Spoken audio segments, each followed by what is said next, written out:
Thank you everyone for joining us. Today we're going to be discussing, obviously, sexual health, but we're going to be looking at innovative strategies for enhancing access to our patients for STI testing, as well as just shedding light on some of the promising technologies and potential approaches that we're looking at to possibly impact patient lives as well as public health outcomes. So the speakers today, I'm very honored to be joining these ladies today. We have at the end of the row, Dr. Barbara Van Der Pol. She is a professor of medicine and public health at the University of Alabama at Birmingham. And we have directly next to me, Dr. Casey Pinto. She is an assistant professor at the Department of Public Health Sciences, Division of Epidemiology at Penn State. So thank you again for joining us. Oh, and I am Claudia Marquez. I am a molecular and infectious diseases scientific liaison with Roche Diagnostics. So again, thank you for joining us today.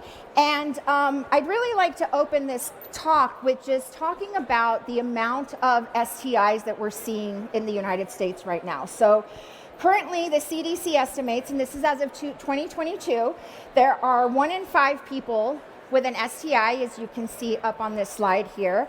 And over the last few years, we continue to see these numbers drastically increase. So, Casey, what do you think about what the current challenges are for managing STIs and what is contributing to this rise? So the biggest challenge across the board is money. Our government has been cutting financing towards this year over year. But there's lots of other things contributing. Second, I would say, is access, ability for people to get tested. And that is not just the ability to access the testing themselves, but their ability to access the testing that they choose. Or their ability to not feel stigma in accessing the testing that they choose. And if I can jump in on that, I would say that think about this meeting. How many sessions are there at this meeting? And in your head, raise your hand if you've ever had sex. But I bet that's every one of you. But yet, how many sessions are focused on sexual health? I think maybe 3. And so it's really unfortunate, but at the institutional level, we stigmatize these diseases so much that how can we fight them, right? How can people access care when their providers won't talk to them about their sexual health? My primary care doc asks me every time I go in if I've committed suicide. And I said, no, I'm still here. I'm good. But how many times has he asked me about my sexual health? This many. And that's our problem in this country. And if our providers won't offer these options to us, we have to find alternate ways of getting these tests to people. Yes, thank you very much, Bobby. And that leads into, if you can see this slide behind me here, you can see that we've started a puzzle and it's not complete, right? And there's a lot of other puzzle pieces that we're still trying to fill in that gap. And that's what we think about when we think about sexual health and actually identifying these cases in the United States. So what are the different options that currently exist in STI testing today, and when are they appropriately used? Casey? So the different options for testing, patients can go to see their primary care provider. They can go, are you asking like? No, yes, absolutely. Okay. So patients can go and see their primary care provider to get tested, but they also have to feel comfortable seeing their primary care provider to get tested. And a lot of patients aren't comfortable with that. I just gave a talk to a group of nurses who are they oversee long-term care facilities, nursing homes, and they're really concerned about the rise in STIs.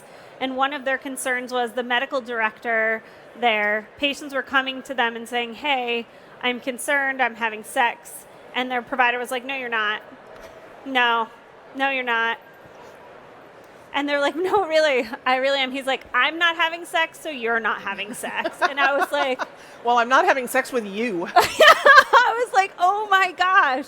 So these are the barriers we're running into. Like, nurses can't override their medical director who provides care for all of the patients in this nursing home. So like, this is one of the barriers to them getting treatment. So they can't seek care there, so they might seek care somewhere else. So they might turn to maybe telemedicine if they have someone that can help them access it, right? Or if they have the money or their health insurance covers it. They might turn to online to order some sort of direct to consumer testing if they have the money, or if they have the internet, if they can access it. And again, these are all things that people need access, money, insurance coverage for, to access these. I don't want to monopolize. And I think too, if you conceptualize this like with the youth, where we have really the highest rates of these diseases, right? What different obstacles do youth face? Because if you're 16 years old and you're going to an OB-GYN with your mother, are you going to talk about your own sexual behaviors? Not at all. So how can they access this? And you could go online and you could order a test kit, collect it at home, and send it in for testing. But is your mom going to see that box come in the mail, right? And so you can get these kits on Amazon. But Amazon will actually deliver to drop-off points. So you can go and pick the kit up. So there are more options. But the Amazon kits can run from $100 to $200. I'm talking about a 16-year-old. She doesn't have that kind of money. So if we want to make this accessible, urgent cares are another place where a lot of this is becoming common because it feels a little more anonymous. You might have to pay out of pocket, but you might also get a rapid test because we now do have these point of care tests. So you can go in and you can talk to somebody and immediately get tested, and if you have something, immediately get treated. So they're not sending all of these prescriptions to your house, and you're not having to explain to your mom why you're going over to the pharmacy, but it can all be taken care of in one place.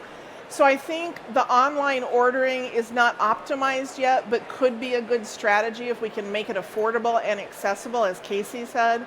And I also think the point of care testing, when we could talk about sex, just think at the minute clinic at a Kroger's or a Walmart or a Walgreens or a CVS. If you could go in there and get a rapid test, you could take care of everything right then, right there. Wouldn't that be wonderful, right? Giving more options to more people, that's the goal. And this would actually help alleviate the ERs, who patients are going into ERs to get screened for STIs. This is one of the biggest burdens I'm seeing. Patients are going to the ER and saying, I am having sex, I want an STI test, and they're getting chlamydia and gonorrhea. Because those are the tests they can treat right then, and they don't have to follow up on the results. So I can treat you now, and then if it's positive, it doesn't matter because I treated you, and you're gone. So they're not ordering HIV, they're not ordering syphilis, maybe they're ordering trick if they're thinking about it, because they can just give you Flagyl on the way out the door. And this is the barrier I'm running into, trying to get ERs to just even consider these additional testing. If I promise I'll follow up on them in my STI clinic. If you can't get a hold of them, just send them to me. I'll take care of it, I promise. But it's another barrier and might help alleviate some of that if we can get these testing in other places. We can diagnose more, decrease the rate of transmission if we catch them earlier. Yeah, and that leads perfectly into my next question. So I really wanted to focus on meeting the patients where they are. You know, and one of the big things that you just mentioned was that a lot of individuals have to get their general medical care at an emergency room. So if we can expand these testing options with something like a point of care test, how do you think that'll help us?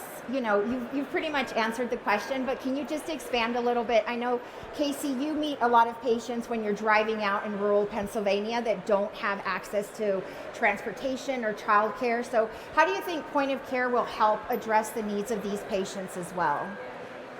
Yeah, so, and actually some of my colleagues are doing some work with migrant workers. So they're taking these vehicles out, and these migrant workers who work in the fields, so they might not be there the next time they come back. They might have a different group of migrant workers. They may have gone back to wherever they're from. So they'll go out, they could do the testing right there and find out whether or not they're positive and treat them. on the spot, and or at least tell them like, hey, you have this, you're positive for HIV or you're positive for syphilis, and I don't know what stage it is, so I can treat you here. Or if they're asymptomatic and they have chlamydia, I can just go ahead and treat you because you've tested positive. It makes it easier than having to drive 2 hours back out to this farm where you're only having a yield of 1. And the farming owner doesn't want you to come back more than once because this takes time away from them working in the field. They've only agreed to you coming one time. So that's one of the barriers there. And I think the other perspective is, now we're talking about people going to where people are, like the migrant workers, and we're doing similar projects in rural Alabama where we're taking community health workers and giving them point of care tests and saying, go out, and anybody that you think is potentially somebody who could suffer from these infections or potentially needs to be tested. We're really focusing a lot right now on syphilis testing in women of reproductive age because our congenital syphilis rates in this country are embarrassingly awful. And until we go to people, we can't expect people to take time off of work, to find transportation, to find daycare, and all of those things just to go into a doctor and then have the doctor say, oh, I'm going to send this off to the lab and I'll let you know next week and you can come back then. That's not an option. That's not the way that we have to approach this. We have to go to where people are, and we have to do it with a variety of options. I do think the self-collect and mail-in option, while it's not an immediate result, it is a usable option for a lot of people. And so we just need to provide all these different choices like anything. You know, it's like we're not all wearing the same outfit, right? We don't all want the same options for this testing either. So we have to be mindful of how can we treat people with respect and recognize their circumstances and the context they live and work in, and get them what they need. Because these diseases are treatable. I mean, it's just, you know, it's sad that in this country we have some of the highest rates in the world.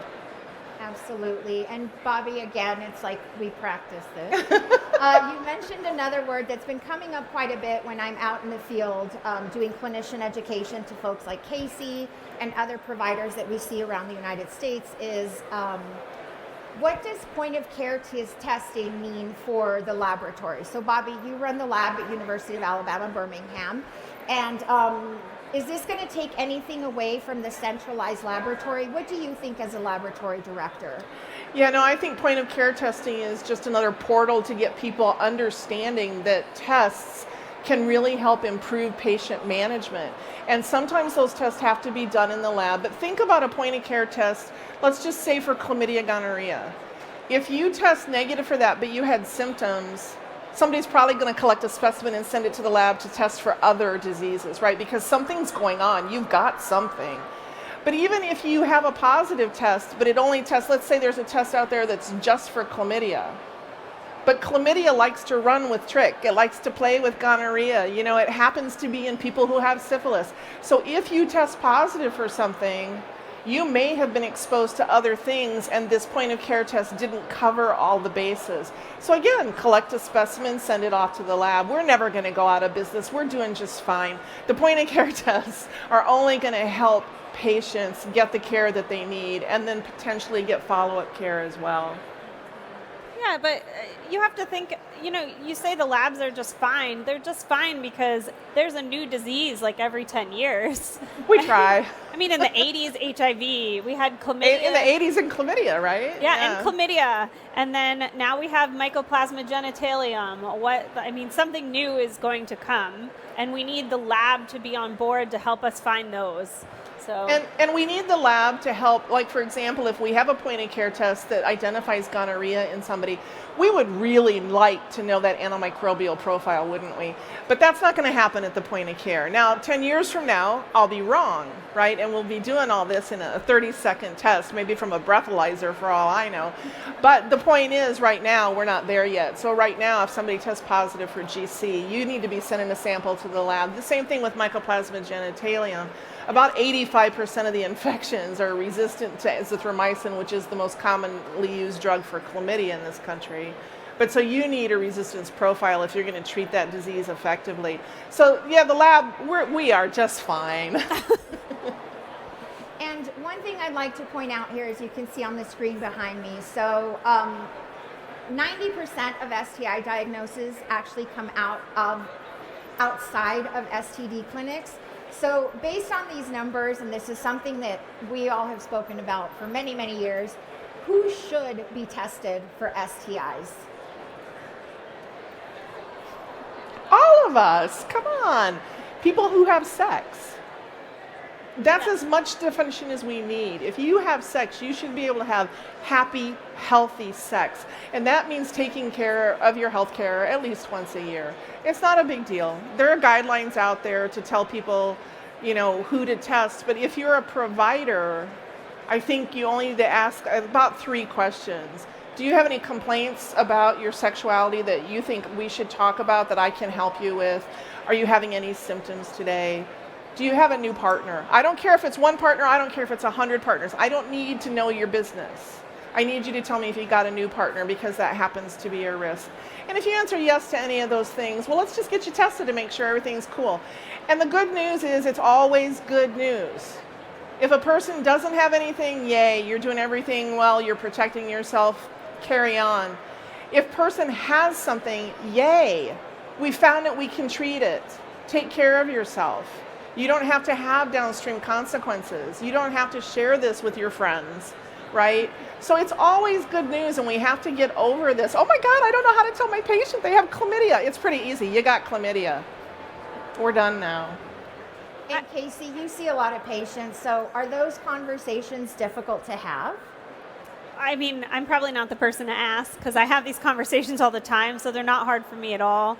But the people I teach to have these conversations, it just takes practice. So when I talk to my colleagues, it just takes a little bit of practice. I often have them maybe role play with someone and say, like, ask the really tough questions and really answer those questions honestly. And once you do it a couple times, it gets a lot easier. But I wanted to jump on what Bobby said, where I don't think you should just do it in someone who has a new partner, mainly because I see a lot of STIs in monogamous couples. Oh, for sure. So I think that it would be nice to have testing, it's just to decrease the stigma, guidelines, hey, we do this every so many years in monogamous couples. Sure. I know a gay couple who are as monogamous as they can be, and they get screened every year just because they're gay. Just because they're gay, they get screened every single year. They both are in a monogamous relationship, and that's just the way it is, and they just accept that. So I feel like other relationships should be similar. I agree.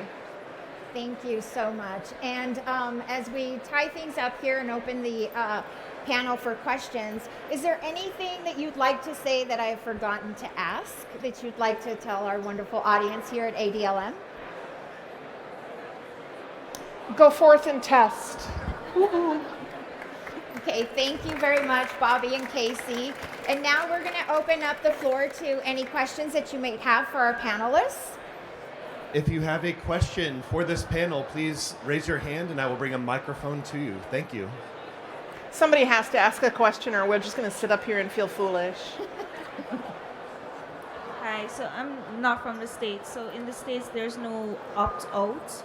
If you go into urgent care or hospital admissions, there's no opt-out of being tested. No. Where are you from? Jamaica. Oh, well, I'm moving there then.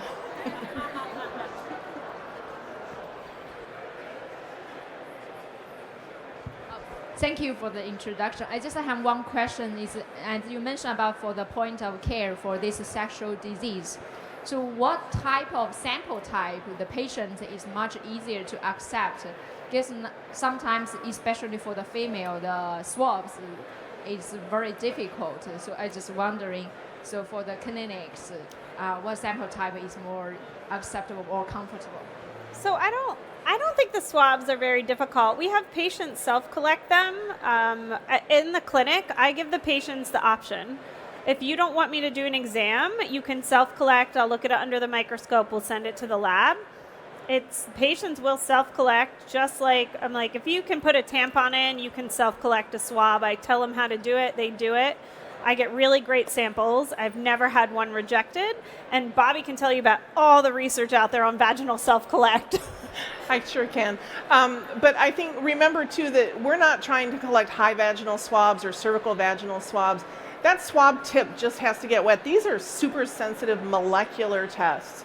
So because they're amplifying the product and dead DNA is fine, we don't need live bugs and we don't need a lot of bugs.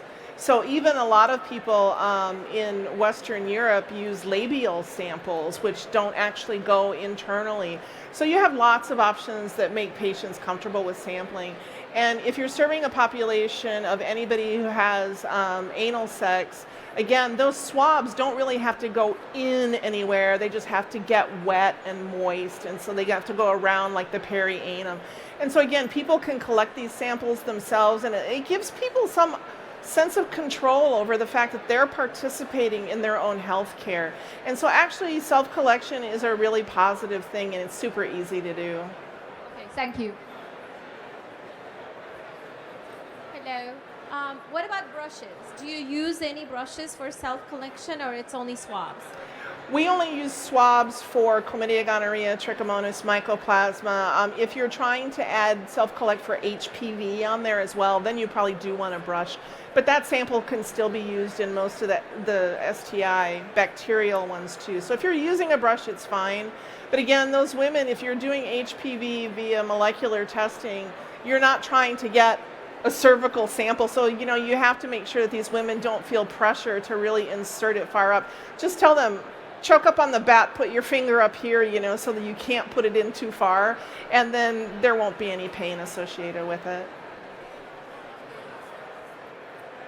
You like that? Choke up on the bat? Hello. What do you think about doxypep in terms of prevention? Okay, now what does doxypep have to do with diagnostics? But if you want to see a session, we're doing a session tomorrow morning at 10:30, and doxypep will be a major topic of discussion, as will self-collection at home.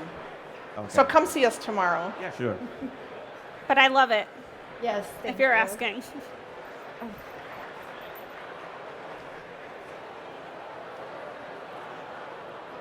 How about the urine sample?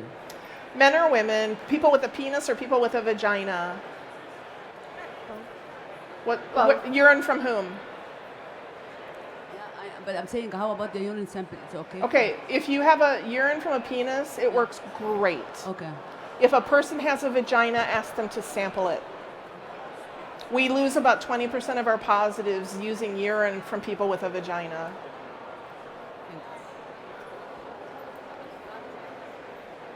Thank you for a very insightful session.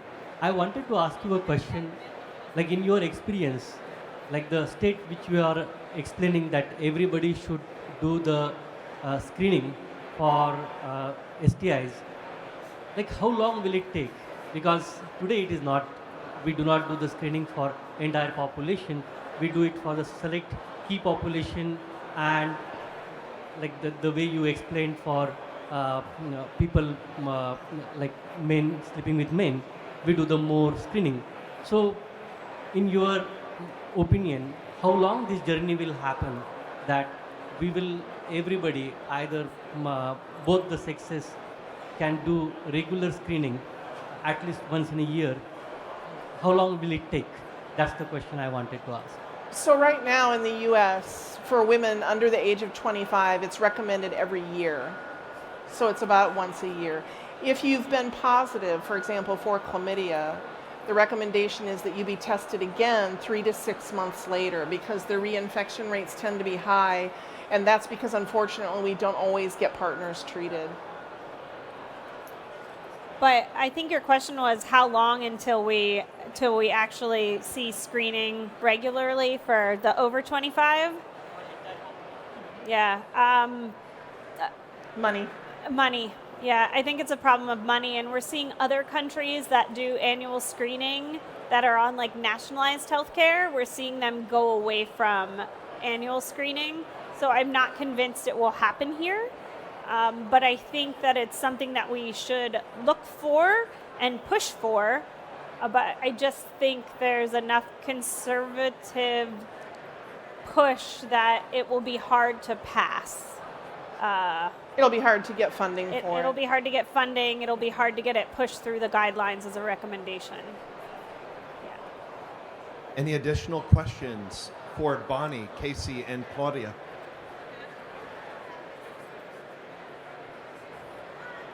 All right, let's give them a hand. Thank you very much for this conversation.